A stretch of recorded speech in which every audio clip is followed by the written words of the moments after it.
Welcome to the Wook Plus Phish After Show. All right, guys, elephant in the room. I think we need to talk about what everybody's thinking. The fucking Phish from Vermont. Holy shit.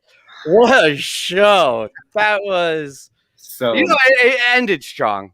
I was, the first set I kind of had, you know, palm over, what is it, hand and face sure. palming. It was a little like, man, another subpar show, and then they must have felt that their ears were ringing. They just took off. This one right here, this emoji went from this to like this emoji in a good way, right? And then to like this emoji, like all that stuff happened all in that whole show. A total roller coaster. First set was so first setty, so just Okay, it was just super first setty. Well played and fun, and lots of shows you get your first repeat. So that kind of, it's so funny how that everybody kind of rejoices in some way. Some people are like bummed, but then I think most people see it as a ticket to now getting back to songs that have already been played. Well, people who have shows coming up are relieved, right? Like we're going to Deer Creek. I'm relieved because a lot of it's back on the table. There you go. And of course, with the depth of the catalog, there already was a lot on the table, but now there's even more. Exactly. Llama, what'd you think about tonight? Good show? It was a good show. It was like a classic peanut butter show, except when you bite into that sandwich, it's crunchy, and you didn't realize that you were using the crunchy peanut butter with that set one. It's a pleasant surprise. You get that little extra crunch in there. Yeah, but like you have to get used to it first, like, and then you just kind of concentrate on the jam. I guess I want to run. I do want to run down this set list, even though I don't think we really need to spend a ton of time on these songs. Kicked it off with Evolve. This debuted in Beacon, right? This was during the Beacon jams. Yeah, I mean, it wasn't really a Phish debut. Today was like the Phish debut of it.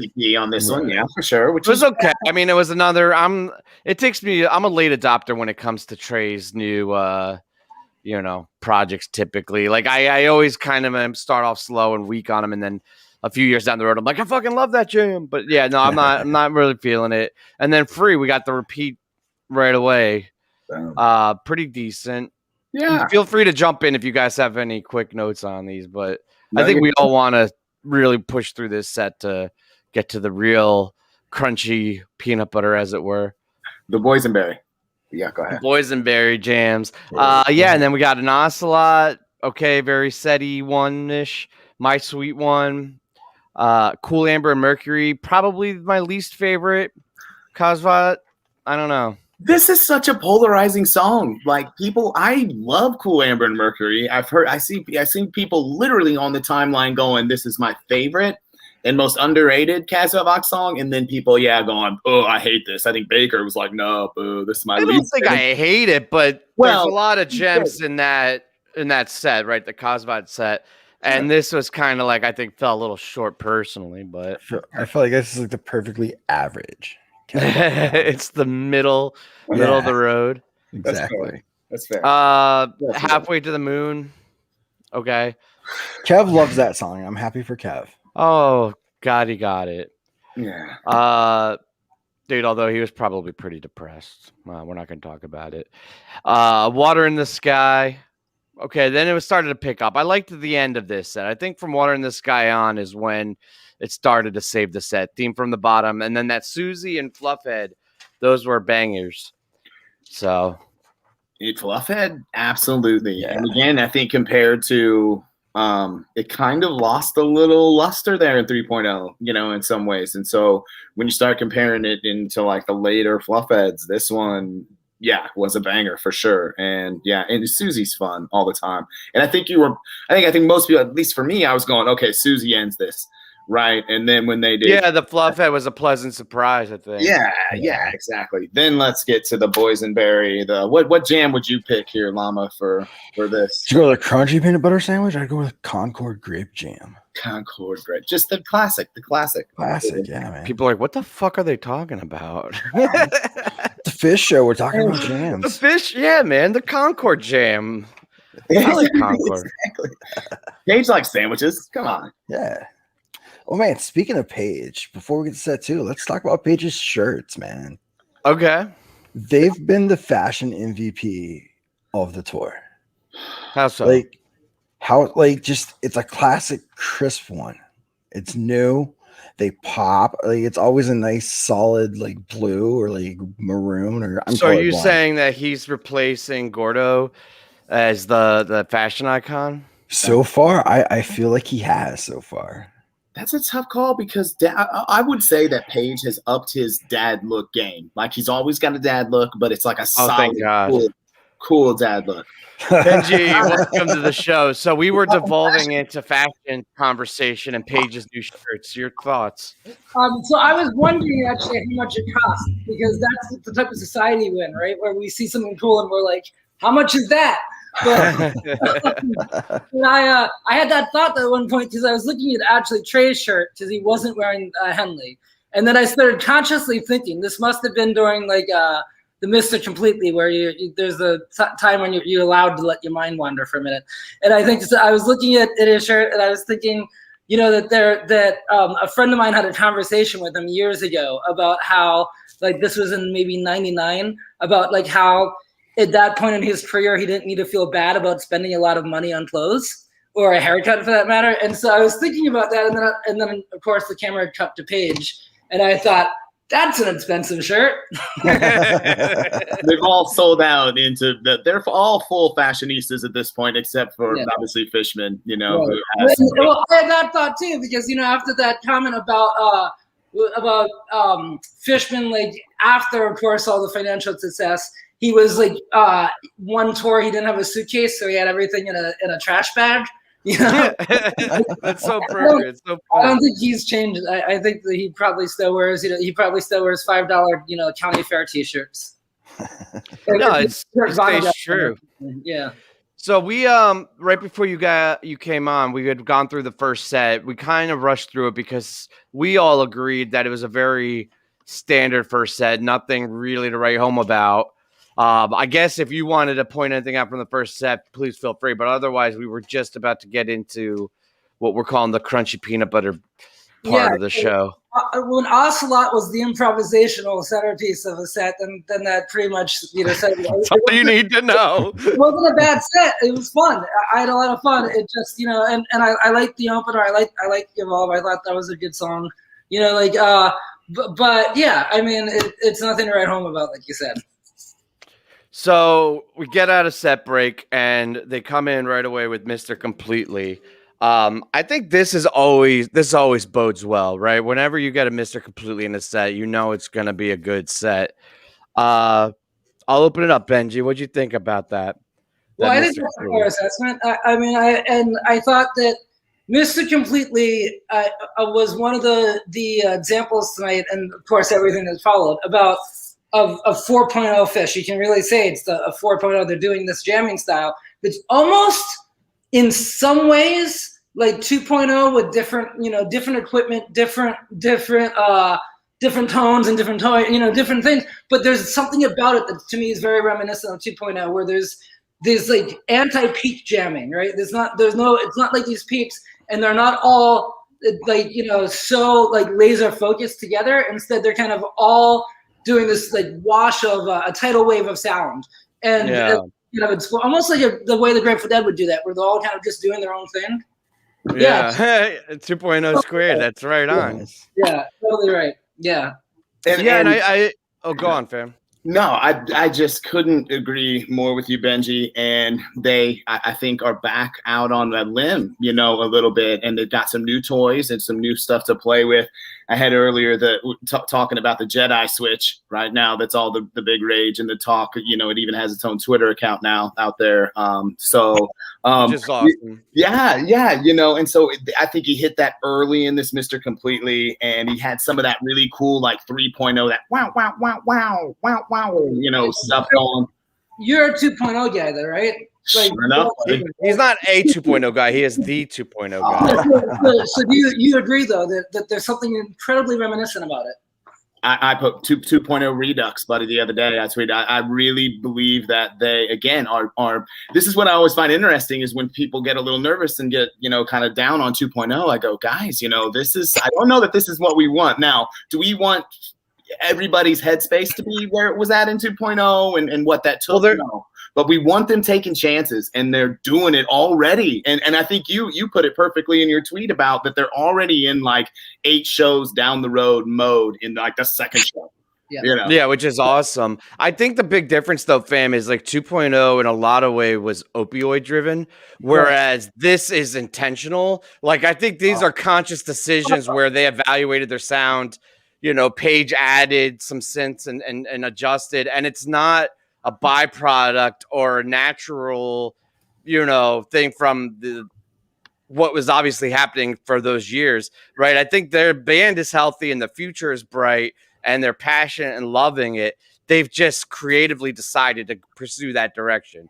So I think it's the best of both worlds. We get that wall of sound and that, you know, unique thing without the lingering thing in the back of our heads like, shit, this house of cards is going to come crumbling down, right? Like, because that's what that felt like, I think, largely. Like, you kind of knew that it wasn't sustainable. At least, I don't know, maybe it's hindsight's 2020. It's so long ago, but no, I think you're right. I think 99 was the first time that I really started to have those conscious thoughts leaving shows, you know, but the 2.0 sound really started in 98. I feel like 98 was after like they did the 97, the left turn into the funk, and then 98 was kind of, they were like, well, where are we? And they had this kind of, you know, and it had this kind of, again, a textured, saturated sound. You know, and that's what, like, tonight there are times when all of them were soloing, they're all playing, you know, and it's just like this tidal wave of sound versus like some of the stuff in 94, 95 where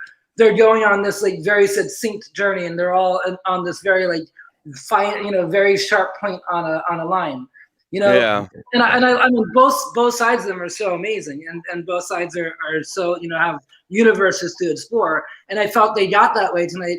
How like it was mid-set when all of a sudden it went from this like they're all so into their new toys too. Like I'm glad really well. Glad Fishman backed off a little bit. But perfect amount of samples tonight, in my opinion. It was a good sample show. Yeah. Yeah. Llama, what were you gonna say? If we're talking about the tour overall, what's been your favorite jam of the tour thus far? Oh man. Yeah. Yes. Well, we all want to hear from you, Benji. Right. We talk to each other enough. You're the star. I don't get to have these conversations. I love it. The tweezer to me was it wasn't overrated. You know, like I knew immediately that people were going to look at the time and all this stuff. You know, but the Chalk Dust was also like one of the most historically long Chalk Dusts in the top. Right. I think maybe the second longest. I forget, but you know.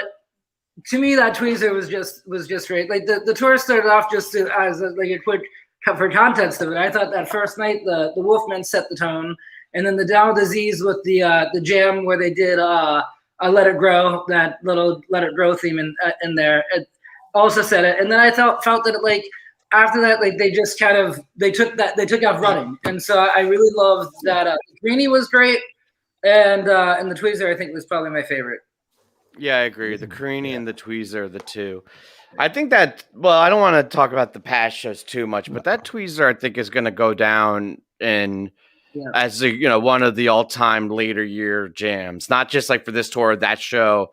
Like I think that was an exceptional jam.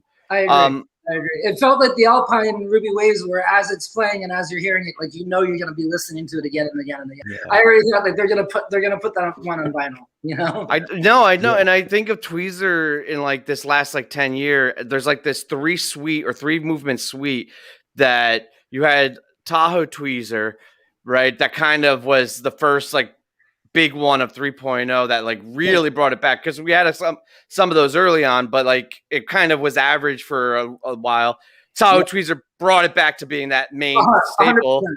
Then MSG Tweezer rivaled, or it was least in par with the Tahoe Tweezer, so that was like the middle one. And now I think this one, I mean, I don't know, it's so recent, it's hard to tell, but I think this one's probably in that trilogy there. Right, this is the Return of the Jedi of the Tweezer saga. We're getting real nerdy here. I think I listened to it 3 times within 24 hours. Yeah, and it got better each time, and I found something new each time, which was awesome. Yeah. So Benji, before we go to the next song, I want you kind of spark these thoughts in my head when you're talking. I love interviewing and talking with you. But this idea of the pin on the line, right, and being like laser focused and everything. The climax is also throughout the end of 3.0, I felt were very linear and predictable and followed a certain pattern. And I don't know, like, I can't say this objectively, like I've gone back and mapped them all out, but they felt very much planned and like expected. And this tour so far feels like it's a lot more organic and kind of happens naturally. Do you think that's kind of like am I onto something there, or am I just completely out of my mind? I mean, I think any era of Phish, and that to me, like, the fuck with them breaking up and reforming to have eras, to me, like, you label eras because they are, by just saying it, like when we said 2.0 earlier, we all knew immediately what you can hear it. It's in your ear as soon as you say it. And so I feel like the number system is simply to easily, bookmark eras. And however that era begins or ends, but I feel, I feel like some of that formulaic jamming you're talking about, I feel was just sort of like a natural progression. And so to me, like a great example of it would be the Light from Bill Graham, that had that huge peak during the Cross-Eyed set. That a huge peak to it that just like you knew, it almost felt like the DJ when the DJ does a drop. Right. That's exactly what I'm talking about. You knew the drop was coming, but which is great. I'm not saying it's not fun. Like, it was great, but after catching that drop so many times, it was like, I don't know. I like that they're doing something different now, I guess. Yeah. That Mr. Completely a forced break sometimes makes you do that, right? Or, because would they have ever taken 500 plus days off, without something like this happening? And sometimes that's what you need to get out of the formula, whatever job you have in life, right? Is to take a little time away, especially as a creative person, and you come back just ready to create again, so then you see it in this set, right? They go to Birds of a Feather, which is like super fast, on fire. I know came out, guns blazing. Yeah. Maybe 5 to 10 beats per minute, a little bit faster in the beginning. Just not a lot, but just enough to give it a little bit of that, give it the cojones. And it was weird. And I think from that point on, the set was weird in the best way, right? Like everything was recognizable, but also weird and unique. Everything felt very like it was drunk on acid. Right? Like, you're like, is this Phish or is this what I took? I don't know who's doing this to me. My ears, I gotta check my ears. Yeah. Do my ears have an octave pedal in it or something? Right. I tell you, I went to the orchestra show, and there were plenty of times where I went to my buddy and I said, "What the fuck?" a lot, and so I love shows where you're saying "what the fuck," right? And so to me, there were so many like "what the f" moments here. Then it goes into Ghost, and it's just all crunchy and kind of in this, kind of almost like a 3.0 Ghost. It's kind of normal. Then Mr. Complete. Well, wait, don't get out of Ghost yet. If you're saying and then, we got to sit in this Ghost for at least a minute. No, I am. No, I'm just saying it gets to Mr. There's like Mr. Completely comes back for a second in the middle of it. Okay, all right, yeah. Yeah, but go ahead. No, let's talk Ghosts because this thing is nasty too. I like the darkness and like the dark funk that's been showing up a lot more. It kind of is not just confined to like the Carini and like the dark gems. Like it's weaving in between dark and blissful back and forth in a lot of these unique jams. And I think that the Ghost Jam was a really nice mix of that like dark funk going on. And of course the Mr. Completely callback and like teases is that getting logged in the Wook Plus Tease archives or whatever you're calling it? Wook Plus Tease archive, absolutely. Yeah, along with I think also I Want Your Sex tease from George Michael. I heard at one point. No, I'm joking. The joke is, Benji, we're putting every tease anyone hears in our tease archive. So if you hear something, it's a free for all. That one wasn't really a tease. That was like a full-on Mr. Completely jam that they did. There was one point where like I fully expected Trey to start singing it again.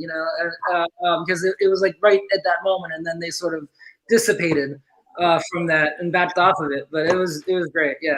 Well, And- I got PTSD from the Wickapug. I thought they went into that, but then I was told by the superiors that it was actually not Wickapug, that it was a Wickapug tease. So now I don't know how I'm supposed to feel about these things. Well, then Scott Marks told me that it was a Wickapug technically, and that Phish.net has labeled it as such, but Live Phish, it's not on when you queued up on Live Phish, it's not there. And to be fair, I mean, I think it deserves mention. It deserves an asterisk.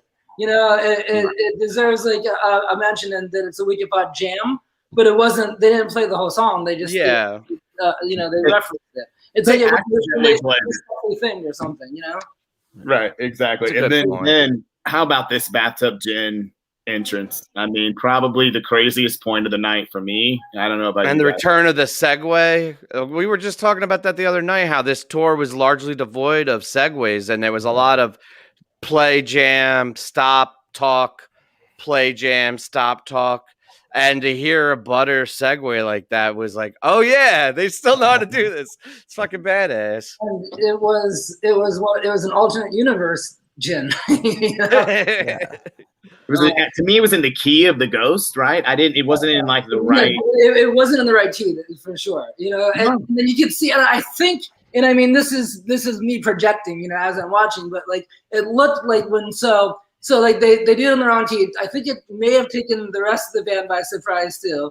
But then Page, you know, Fishman looked he like stared at Page for a second right before Page's little Rhapsody solo, and then Page transposed it in the right key, and then Trey looked at him, and then the whole next verse, Trey was smirking the entire time, like you know, you know?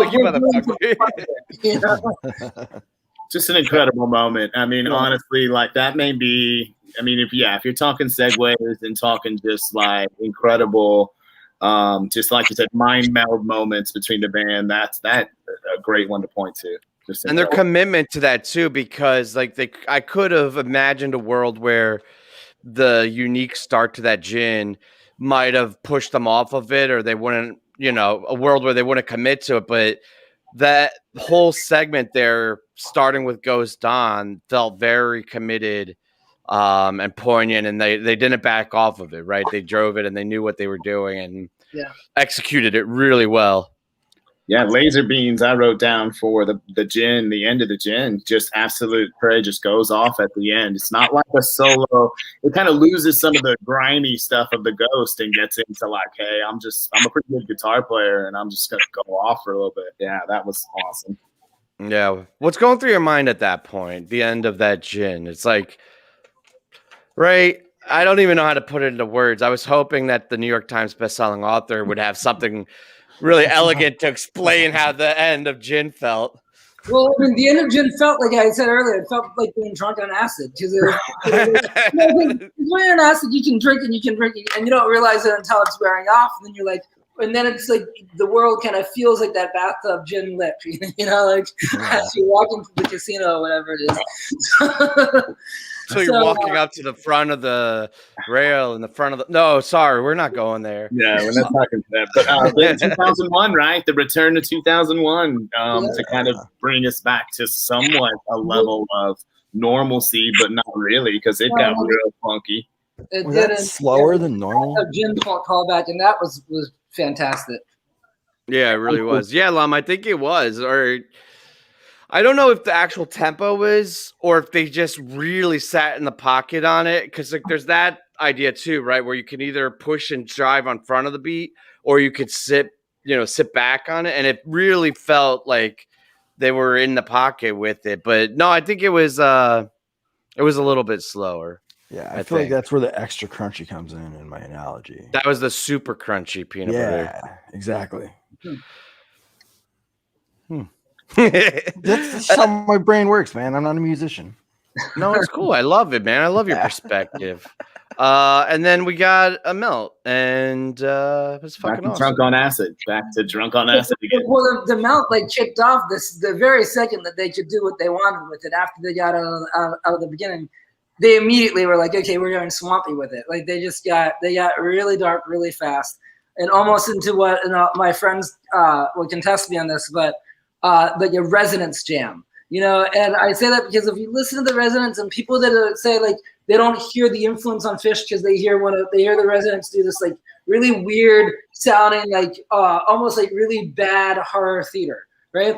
But if you take those sounds and you apply them to the times that when Phish isn't really playing a song, but they're kind of doing this like weird little it's when they make these evil sounds between songs a lot of the time. Like they're like this gurgling and this burbling and sounds from like the Upside Down. That's where I think they have the Residents influence. And the melt in the beginning of the jam, that it was just like plain as day to me. It was, even if it wasn't a direct line, it was that same territory. Yeah, it's adjacent at least. Adjacent, yeah.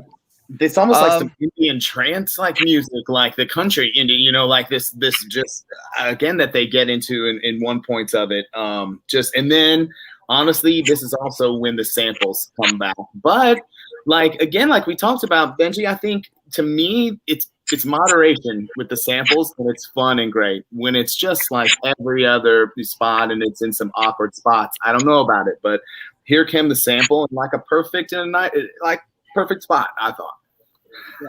Yeah, I thought it was a perfect spot. And the thing is about it is, well, there's two things. One, like if I have a little toy, if I have a little sample toy, like what's that? I have that app where you can do like the little Martian thing, and if I'm like by myself, I'll do it like, incessantly because I won't hear it. As I'm doing it, I'm not hearing it because I'm doing it and so I'm having fun. And then everyone in the room wants to kill me. And I'm like, why? and I feel like that's Fishman because it's like in his mind, like, yeah, it is really, if I could hit that and I would go, yeah, I would do it constantly. But then anybody else in the room with me would want to kill me. And it's like, and then the other side of it too is when he does it in at the middle of a choice jam, something that you want to hear again. It might be funny in that moment, but then it ruins it for playback. Because in playback, that's all I can hear. Then I'm like, it's a beautiful thing. It loses all like the novelty of being in the moment. Do you think somebody talked to him? Like, do you think Trey pulled him aside? It was just like, yo, man, just cut it out for a little bit. Like, just back off a little bit. I personally don't think Trey has the balls to do that. I think that Trey just smiles and doesn't say anything. I think that Fishman read it on Facebook. Because he reads Facebook, so I think maybe one of his kids or somebody was just like, Dad, cut it the fuck out. Like, Wook Plus ran a poll, and honestly, it was closer to 50-50 than it seems, because usually it's pretty pro Fishman and pro samples. But yeah, we're a divided nation. Right. Yeah, no, for real. I think I'm in the camp of Phish has earned the right to do whatever the hell he wants. And if he wants to drop yes all over the place, then let him drop yes all over the place. But I don't know. I get it, though. Now that we've had a couple of sample-free sets, I kind of get what because Fam was on the hater side of the samples a little bit. Yeah. And I was all like, no, it's fine. But now that I've had a couple sample-free sets, I was like, no, you're right. They were kind of detracting a little bit. I mean, he has the right to do whatever he wants to do, but I have the right to say that's really annoying. Right. And he can usually, Fishman is usually one of the guys that can do no wrong. He can do no wrong usually. And so he has a little sample. If 4 shows to play around with it, sure, have fun. Yeah. But now I think my fear was that it was gonna be a 22 show, experiment. And I think now like it's already, if he just uses it once or twice a night, great.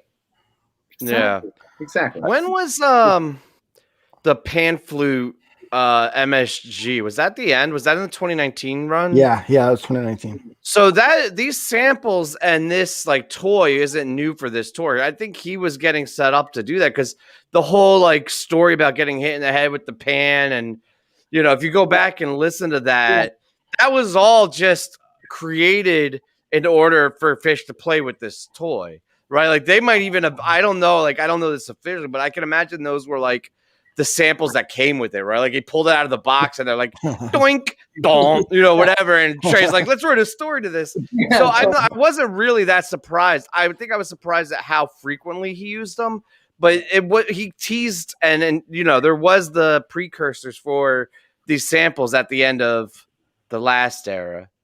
Yeah, good point. Yeah, and there's that, and there's like you said, like you nailed it. But then there's also in my mind, there's kind of like him going, "Oh, Page is gonna do these face plan into rock samples." Yeah. So, So we have Disney to blame, basically. Yeah. That's right. I got a question Trey's for daughter. Fam and for Wook. Okay. Sorry, Benji. Yeah, I'm sorry. I just I got a million well, questions. before we get too far off from the show, I wanted to know how happy are you guys that you're not going to get a character 0 encore at Deer Creek? Well, I'm doing the next 8, so I'm very likely still going to get character 0'd, which I'm not even saying that in a negative way. I like it Right. live. I don't love that's not a song I love to watch couch touring because it's kind of like, but when you're there in it with the energy and everything, I don't care if I've heard it 50 times, like it still pays every time, right? But no, Deer Creek is going to be, I think, a fire weekend. I am so fucking excited. Yeah. Fam, can I take your answer? Yeah, no, I for me, I'm very much the same. Like I'm pretty pro character 0 in the whole scheme of things. But yeah, it's not something I'm going to re-listen to probably, also too. So it's one of those songs. But yeah, always a blast in the moment. But I'm also not sad that it got played the night before I'm going on a run for sure either.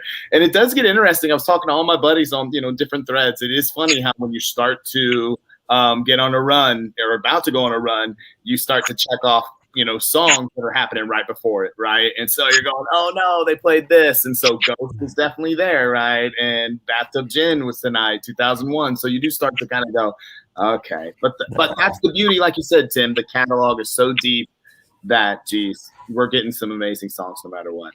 Yeah, there's a lot of shit yet to be played. When do you get to a show, Benji? I don't get to a physical show until Tahoe. I did Tahoe and Dips. Nice. We'll be at Dick's. We'll be at Dick's. Yeah, we're gonna have a table at Dick's. Yeah, awesome. You should stop by and I think we're gonna have lightning round interviews at Dick's. Awesome. Just have people stop by our table at Shakedown and do 15-minute drop-ins. So definitely swing by. I'll smoke a joint with you guys. Nice. Yeah, man, that's all we're gonna be doing the whole weekend. You're gonna be like, "Hey, welcome, Benji. What, guest 15? Oh shit, this is gonna be a long day." All right, turns into us walking into the show together because it's 2 hours. This has been the longest post show yet, but I feel like this show kind of driven it, made it necessary, and I loved having you on, Benji. I'm gonna go through quick announcements. Reminder, we're going to be at AC fan art on Saturday for the AC show. We're going to be at Dick's, have a table on the lot. And every show this tour, we will be right here about 5-10 minutes after encore. Not getting into any specifics, but everybody just calm the fuck down and be nice to each other, right? Like, humans are flawed. People make mistakes. I'm not trying to take sides or get in the midst of anything, but I think we'd all be well served to just relax and then don't be a dick. And that goes for everybody. Benji, it was awesome talking to you. Yeah, it was great to be here. Thanks a lot, guys. You guys are. We need to catch up, by the way. I'll reach out to you. We got some other things to talk about. Yeah, sounds great. All right. See you guys. See ya.